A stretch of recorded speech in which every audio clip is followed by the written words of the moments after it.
Rebels seize control over most of Syria's largest city in Aleppo.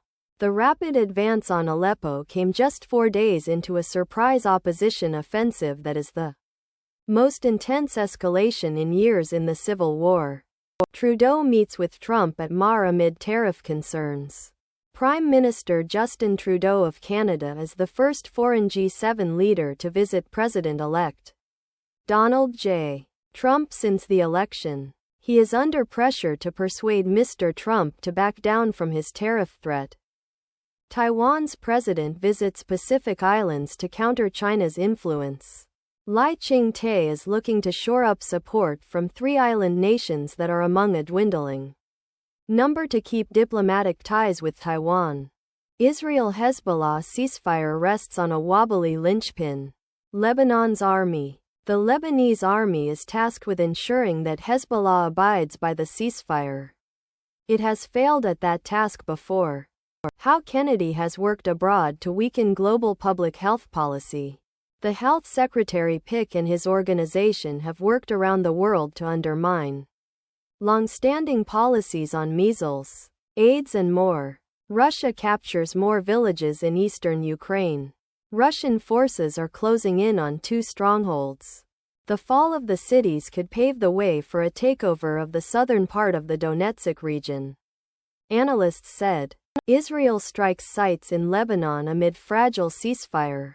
As the truce appeared to largely hold, a deal appeared far away in Gaza, where an Israeli strike killed dozens.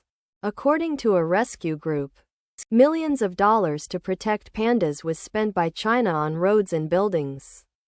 A Times investigation found that zoos' new conservation money went toward apartment buildings and roads. But they wanted to keep displaying pandas, so nobody looked too closely. Protests erupt in Georgia as it pulls back from pro-Western path. Thousands of people took to the streets after the government said it had suspended talks on joining the European Union. Nigeria boat capsizes, killing at least 27. Rescuers were searching for survivors after the vessel, taking passengers to a food market, capsized along the River Niger. Officials said. A Dublin neighbourhood at the sharp end of Ireland's election issues.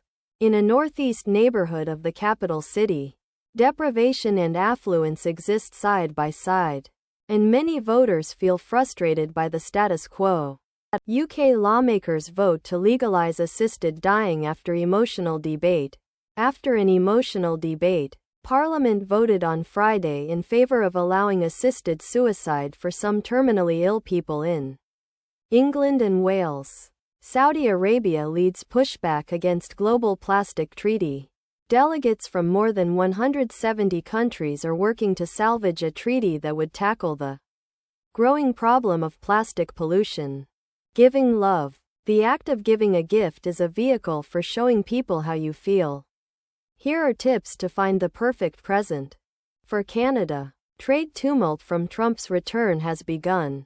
While the president-elect says he will impose a 25% tariff on everything Canada exports, Trudeau remains confident about forestalling that outcome.